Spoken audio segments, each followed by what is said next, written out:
हम ये चाहते हैं कि हमारी गाड़ी आगे बढ़ गई, और ना तो कोई सहयोग आरपीएफ करती है, ना जीआरपी वाले, और ना पूरी नेता तरह से करते हैं, ना ना समाज कोई सेवी नेता, करते ना हैं, समाज सेवक, बस आप भगवान भरोसे चला अपने भगवान बच्चों भरोसे। को। रात में हम गाड़ी चला रहे हैं, हमारे पास कोई घटना हो जाए, लेकिन हम अपने दम पे चलाते हैं। आज तक फिलहाल ऐसा तो कभी हो नहीं सकता है कि हमारे हमारे ऊपर कोई आँच आ जाए, क्योंकि हम इतने अपने आप में कि कोई भी हमारे पास कैसा भी व्यक्ति आ जाए तो हम उसको, हमारे पास आने से पहले वो लाख बार सोचेगा बिल्कुल कि ये महिला कैसी है। और हम, और लोगों ने कहा भी हमसे, ऐसा सब बोलते लोग कि मैडम मैं आप लोग मानते होंगे कि आपके अंदर लक्ष्मीबाई की आत्मा है। बिल्कुल वो है। लोगों ने गलत भी कोशिश की हमारे साथ तो मैडम हम आपका खर्चा पैर से बाल तक उड़ा। मैंने कहा भैया मेरे पास अगर आप झाड़ू पोछा करोगे, मैं ऐसे ही बोलती हूँ, झाड़ू पोछा करोगे, खाना बनाओगे, मैं आपकी पूरी फैसिलिटी दूंगी, पर हम खुद पालने वाले हैं 4 आदमी, आप मेरे को क्या फैसिलिटी दोगे। नमस्कार, बंजारा बीट्स में आपका स्वागत है। मैं हूं ज्योति प्रकाश खरे। आज हम मिला रहे हैं बुंदेलखंड की एक ऐसी शख्सियत से जो ऑटो ड्राइवर है।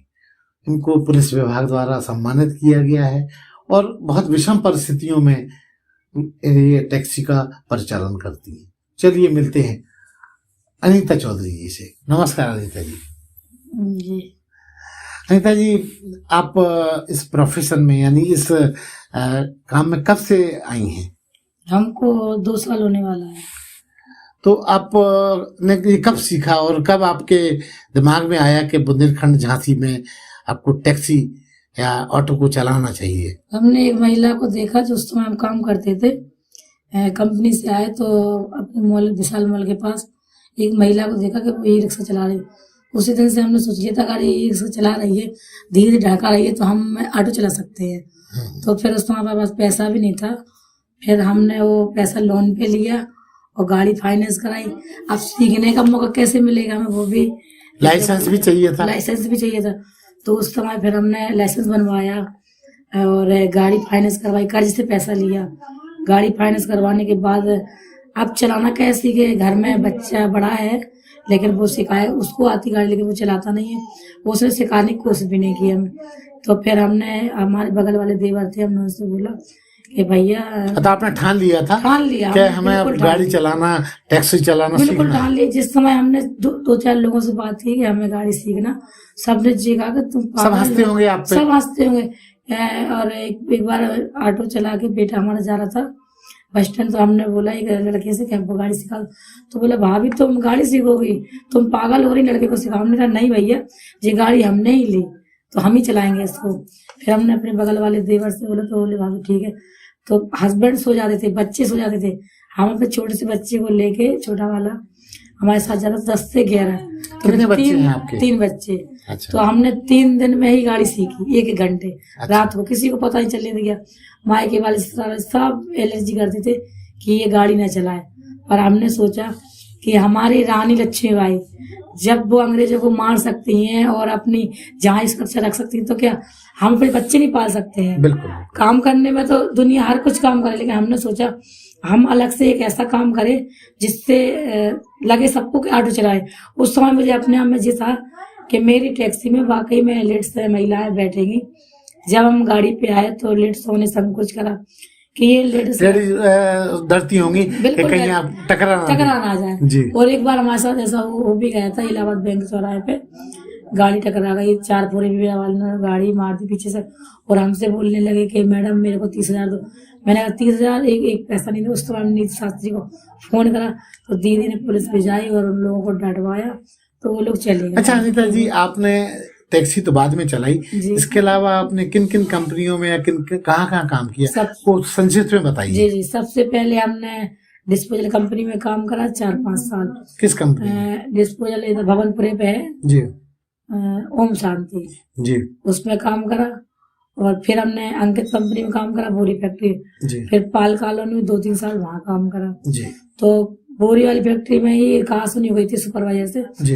तब हमने जाके सोचा था कि मैं खुद का काम अपना खुद का काम। मोदी जी भी कहते हैं कि खुद का काम करिए। जी जी।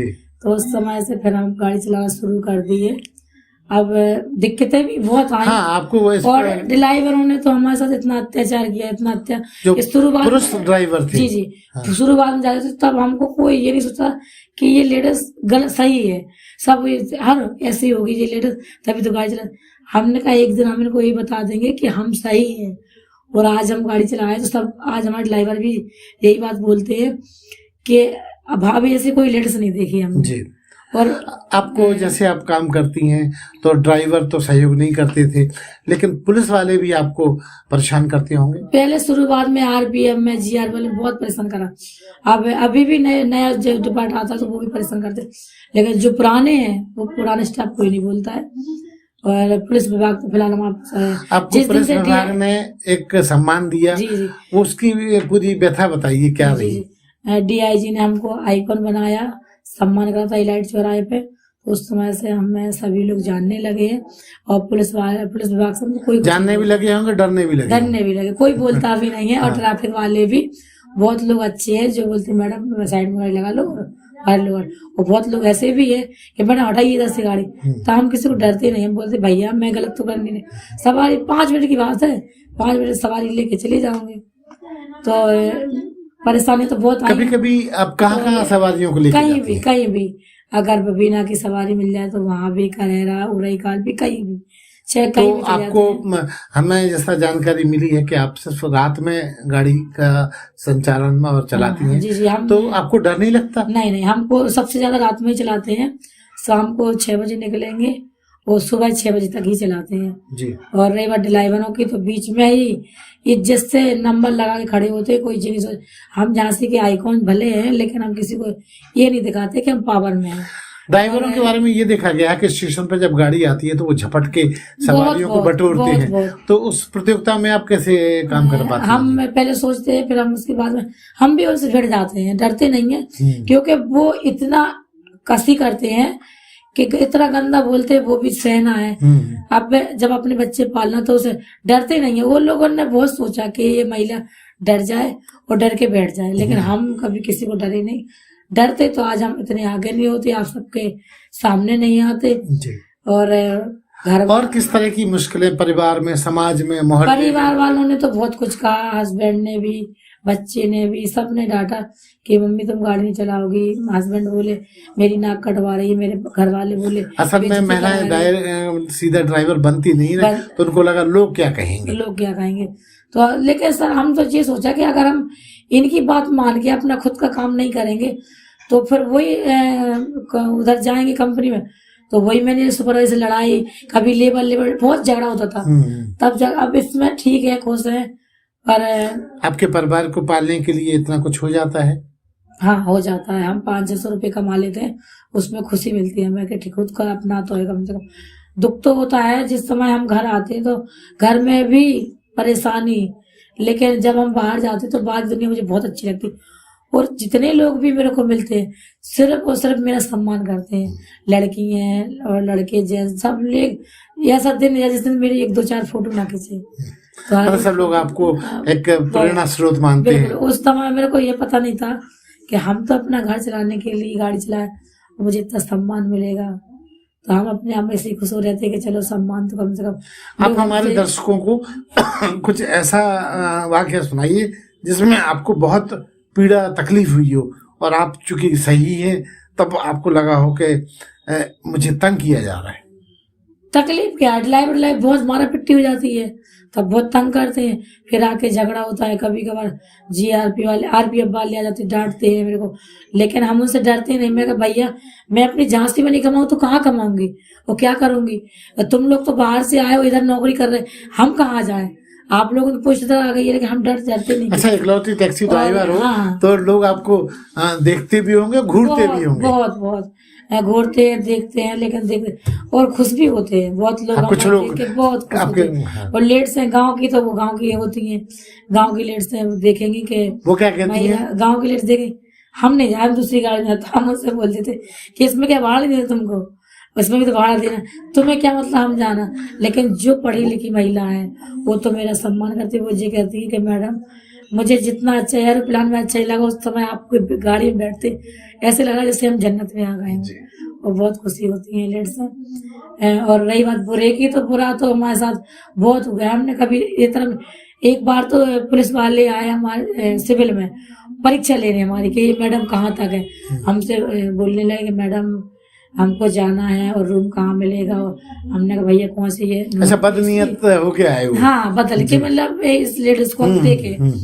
उनने हमने कहा भैया अगर आप वो रूम चाहिए तो कैसे सस्ते में महंगे में, तो बोले कि रूम चाहिए पर हम रूम में मिलेगा। मैंने सब कुछ मिलेगा रूम में, तो बोले मैडम उनका थोड़ा गलत नजरिया गलत था। तो हमने उस समय भैया ये मेरी झांसी है और मेरी झांसी में गलत नहीं होता है। हर कहीं शहर में हमने सुना है, देखा तो हमने भी नहीं, लेकिन मेरी झांसी इतनी अच्छी है कि झांसी में गलत विचार ना गलत है, गलत लोग झांसी के जी। तो हमने वो लोग रहेगा कह रहा मैडम, फिर उन्होंने अपना कार्ड दिखाया, कह रहा मैडम मैं मान गया, आपकी परीक्षा ले रहे थे। आपकी परीक्षा ले रहे थे। तो हमने कहा भैया आप पुलिस वाले हो या कुछ कोई भी हो, मेरे को सिर्फ अपने काम से मतलब रहता है और यही सब काम करना होता तो नैना घूंघट डाले घर रहती है। मैं इतना झीका मारी के ऊपर नींद भी आ जाती है, नींद में भी गाड़ी चला रही हूँ घर। अच्छा अनीता जी, आप रात में ही क्यों चलाती हैं? क्योंकि महिलाओं के लिए कहते हैं कि रात असुरक्षित होती है। बिल्कुल बिल्कुल, लेकिन भैया अब हर कई शहरों में रात में मना है लेडीजों को, लेकिन अपनी झांसी में हमको आज तक किसी ने मना नहीं किया। आप अपनी इच्छा से चलाते हैं? अपनी इच्छा से, कोई कुछ नहीं बोलता। आपको नहीं लगता कि अगर आप दिन में चलाएं तो और अच्छा लगेगा? बिल्कुल नहीं, क्योंकि जितना अब जब से इलेक्ट्रॉनिक बसें आ गई ना जी, तो उस समय से सवारी नहीं मिलती और दरगे ज्यादा घूमते हैं, लड़ाई झगड़े ज्यादा होते हैं। अच्छा। और ट्रैफिक ज्यादा लगता है, भीड़ ज्यादा होती है, इसलिए हमको नाइट में सबसे सुकून में चलाती हैं। बिल्कुल। अच्छा। ना भीड़ भाड़, ना कोई दरगे, जो भी दारू पीते होते सब सो जाते हैं। रात भर आप जब चलाती हैं तो दिन में चैन से सोती हैं? जी। तो घर का काम कैसे करती हैं? आके सबसे पहले घर का काम करेंगे, बच्चे को स्कूल भेजाएंगे, फिर सोते दिन भर, शाम को फिर निकलते हैं, यही काम। अच्छा अनीता जी, जैसा कि हमें पता चला है कि आपने अभी आप बता भी रही थी कि टैक्सी आपने लोन लेके ली थी। जी। तो लोन अभी आपका कितना बकाया है? अभी 1.5-2 साल है और है। तो आपने यहाँ झांसी में तो बहुत सारे समाज सेवी हैं, नेता हैं, बहुत बड़े बड़े, वो बहनों के लिए बहुत कुछ करते हैं। कोई राखी बंधवाता है, कोई इंश्योरेंस करता है, तो क्या आपने कभी उनसे गुहार लगाई? नहीं, हमने गुहार सबसे लगाई। बोला किसके पास गई आप? एक बार संदीप सरावनी के पास गए। संदीप सरावनी, और वो तो बहुत सारे बहनों का इंश्योरेंस करने को तैयार है। और एक बार रवि शर्मा जी के यहाँ गए थे तो उन्होंने वो नहीं मिले, फिर हम आ गए। फिर उसके बाद में गए, भाभी से बोला। अच्छा, उनकी वाइफ से मिल के आई? उन्होंने क्या कहा था? मिल के आए और फोन पे भी बात हुई कि भाभी मेरे को कुछ हेल्प करा दो भैया से, तो भाभी बोलते थे कि ठीक है करा देंगे। लेकिन कोई आपको तवज्जो नहीं दिया गया? कुछ भी नहीं, कोई भी किसी से मदद नहीं मिली हमको। बस अपना हम करते हैं, गाड़ी चलाते हैं उसमें। आपको क्या लगता, क्या ये जितने भी समाज सेवी हैं ये सिर्फ ढोंगी हैं? सब ढोंगी, कोई भी। ये हमने देख लिया, मेरा सम्मान लाख बार हुआ, लाख जगह हुआ, लाख मेरे सम्मान से तो पेट भरता नहीं, पेट नहीं भरता, बच्चे पलते नहीं, बिल्कुल नहीं पलते, और लाख अवार्ड मिले मेरे को। लेकिन उनसे क्या होता, हम जाने कि जो महिला इतना मेहनत कर रही है तो उसको सम्मान नहीं दिया जाता। वो जो महिलाएं सिर्फ बड़े बड़े लोगों के साथ फोटो खिंचा रही, वृक्ष लगा रही, ये लगा रही, हाँ, समाज से भी मिल रहा है, फोटो दिखाई, जो सम्मान पात्र है उसको सम्मान नहीं मिल रहा है। तो ये सब दिखावा है, जो भी बड़े लोग करते हैं सब दिखावा कर रहे हैं। जिस महिला को, जैसे कि हम हैं, हमारे अलावा और भी बहनें ऐसी हैं परेशान है, मजदूरी, उनके पति दारू पी रहे हैं, काम नहीं कर रहे, तो उनको कोई भी लाभ नहीं दे सकते हैं, ना ही गवर्नमेंट से भी। हमने अभी योगी जी आए थे तो हमने उनको पत्र भेजा था जी, तो हमको अंदर नहीं जाने दे रहे थे बहुत से लोग। फिर जैसे तैसे जब पूरी पब्लिक भीड़ गई तो हम भी अंदर हो गए। फिर हमने वहाँ पता करा कि वो इनका वो पीओ कौन होता है। हाँ। तो हमने पीओ के पास नहीं मिला कोई भी। फिर हमने किसी को एक ऐसी पेपर भिजा दिया। अब वो वहां तक पहुंचा या नहीं पहुंचा, हम चाहते थे कि हमसे, जैसे कि एमपी में रिक्शा बांटे गए हैं गरीब लोगों महिलाओं को, तो हमको अपनी झांसी में क्यों नहीं लाभ मिल रहा है? कुछ तो मिलना चाहिए। चाहे नामले कम से कम आपका जो ऋण है वो तो मुक्त हो जाए। और जबकि हम डीआई सम्मान से झांसी के आइकॉन है, किसके आइकॉन, मुझे कौन मानता है, कौन सम्मान देता है, इतना है बस जितना पुलिस नहीं, वाले आइकॉन का क्या चार्ट डालना है? बता क्या करेंगे। अब मैं अपने आप में सोचती हूँ कि मैं कुछ नहीं हूँ, सिर्फ मैं काम कर रही हूँ, उतना ही मेरी सब कुछ है। बाकी अगर मैंने किसी से कोई एक दो बार झगड़ा भी बहुत होता है ड्राइवरों से, तो 100 नंबर बुला लो, पुलिस आके चली जाती है, वो भग जाती, क्या होता, कुछ भी नहीं होता। आइकॉन का क्या मतलब है? आइकॉन का मतलब ये है कि कोई बोल नहीं चाहिए, वो सबसे पहले नंबर नहीं, हम महिलाओं को नंबर लगता है, क्या है ये सब, ये अगर कोई भी, हमने 100 बार इंटरव्यू दिया, 100 बार हमारी बात रखी, लेकिन किसने क्या करा, कुछ भी नहीं बस होता। लोग आके इंटरव्यू ले गए, बात खत्म। हम पहली महिला है, मैं झांसी का आइकॉन हूँ, तो फिर मेरे को नंबर लगा क्यों गाड़ी भरनी पड़ती है? अगर थोड़ा सा आपको प्राथमिकता मिलनी चाहिए, आप ये चाह रहे हैं। हमको अंदर जाके हमने 100 बार भी बोला आरपीएफ में जीआर, मैंने कहा भैया मेरी गाड़ी इधर लग जाने दो, 5 मिनट की बात है, 5 मिनट 5-7 सवारी लेके हम निकल जाते, कहीं मेरी वजह से भीड़ नहीं लगती। अब आप साइड ड्राइवर को डांटो, पर मैं लेडीज हूँ, ड्राइवर लोग तो ये करते गले में। क्या मानती है कि उन ड्राइवर जो पुरुष ड्राइवर होते हैं उनकी पुलिस से सेटिंग होती है जो आप कर नहीं पाती हैं? नहीं, वो लोग पुलिस को पटाए रखते हैं? नहीं, ये वो जाने लगे ये सब।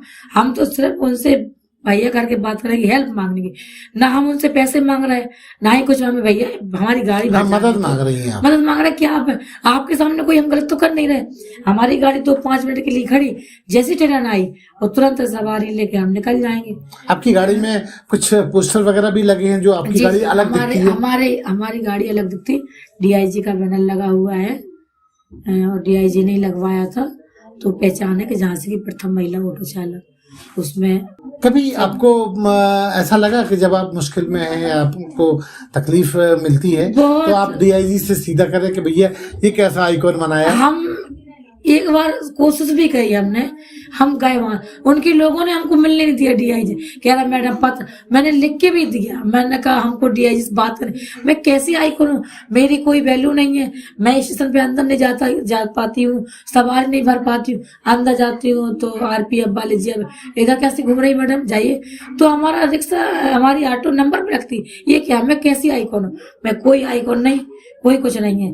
बस हमें ये मालूम है कि पुलिस वालों की तरफ से हमें थोड़ी जानने लगे सब लोग, डीआईजी जो जानते हैं वो आपको कोई चीज सम्मान करते हैं, लेकिन मदद का मतलब क्या होता है कि मैं जिस चीज के लिए हम खड़े हैं वो चीज हमको नहीं मिल रहा है, किसी से हम रुपये पैसा नहीं मांग रहे हैं, हम ये चाहते हैं कि हमारी गाड़ी आई ऊपर गई, और ना तो कोई सहयोग आरपीएफ करती है, ना जीआरपी वाले, ना नेता करते हैं, ना कोई नेता, ना समाज सेवक, बस आप भगवान भरोसे चला, भगवान भरोसे। रात में हम गाड़ी चला रहे हैं, हमारे पास कोई घटना हो जाए, लेकिन हम अपने दम पे चलाते हैं। आज तक फिलहाल ऐसा तो कभी हो नहीं सकता है कि हमारे ऊपर कोई आँच आ जाए, क्योंकि हम इतने अपने आप में कि कोई भी हमारे पास कैसा भी व्यक्ति आ जाए तो हम उसको, हमारे पास आने से पहले वो लाख बार सोचेगा कि ये महिला कैसी है। और लोगों ने कहा भी हमसे, ऐसा सब बोलते लोग कि मैडम मैं आप लोग मानते होंगे कि आपके अंदर लक्ष्मीबाई की आत्मा है। बिल्कुल वो है, लोगों ने गलत भी कोशिश की हमारे साथ, तो मैडम हम आपका खर्चा पैर से बाल तक उड़ा।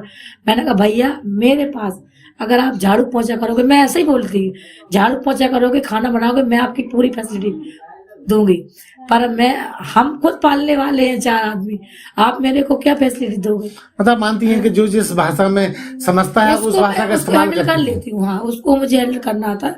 और हम ये चाहते हैं कि हमको कोई एक ऐसा असला मिल जाए जिससे लोग हमको समझने लगे, आपका वित्तीय ऋण जो है हाँ, मेरा ऋण बहुत आगे है। और अगर हमको हमारी योगी जी तक हमारी खबर पहुंचे तो हम एक ही बार, हमारी अब चलाने की बस चलाने की उम्मीद है कि मैं बस चलाऊंगा अपनी झांसी के अंदर। ये बताओ कि झांसी की महिला जो ऑटो चलाती थी आज वही बस चला रही है, प्रमोशन चाहती है। हाँ बिल्कुल। लेकिन मेरे को अब उसका हम सोच रहे हैं कि मेरे को बस फोन चलाने दें, कैसे मौका मिले। अब ऑटो तो छोटी बात थी, 4-5 लाख की चीज है भाई, बस तो कोई मेरे को देगा नहीं है। और कोई मेरे को भरोसा, आज ऑटो भी मैं किसी से लेती तो मेरे को कोई नहीं देता, मेरी खुद की किराए पे भी आसान, किराए कोई नहीं देता, क्योंकि औरतों पे कौन भरोसा करता है? औरत कितनी भी सच्ची हो, औरत पे कोई भरोसा नहीं करता है, जबकि वो सच्ची होती है।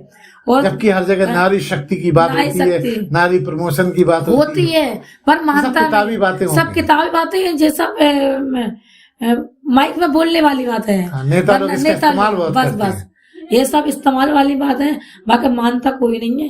वो जिस लेडीज को जरूरत है सबसे ज्यादा, तो वो कोई सहयोग करता नहीं है। आज का समाज पता ये कहता है कि तुम्हारी बराबरी की हो तो बैठो मेरे पास, और तुम्हारी बराबरी की नहीं हो तो हाथ जोड़ के कोई नहीं, ये सही है। तो ये थी अनीता चौधरी, जो टैक्सी तो चला रही हैं वीरांगना बन के, लेकिन इनके अंदर की पीड़ा को कोई समझने वाला नहीं, ना ही नेता, ना ही समाज सेवी, और ना ही कोई और खास वर्ग। अनीता जी, बंजारा बीट से बात करने के लिए बहुत बहुत धन्यवाद। नमस्ते। इस चैनल को लाइक और सब्सक्राइब करना ना भूलें। देखते रहिए बंजारा बीट्स।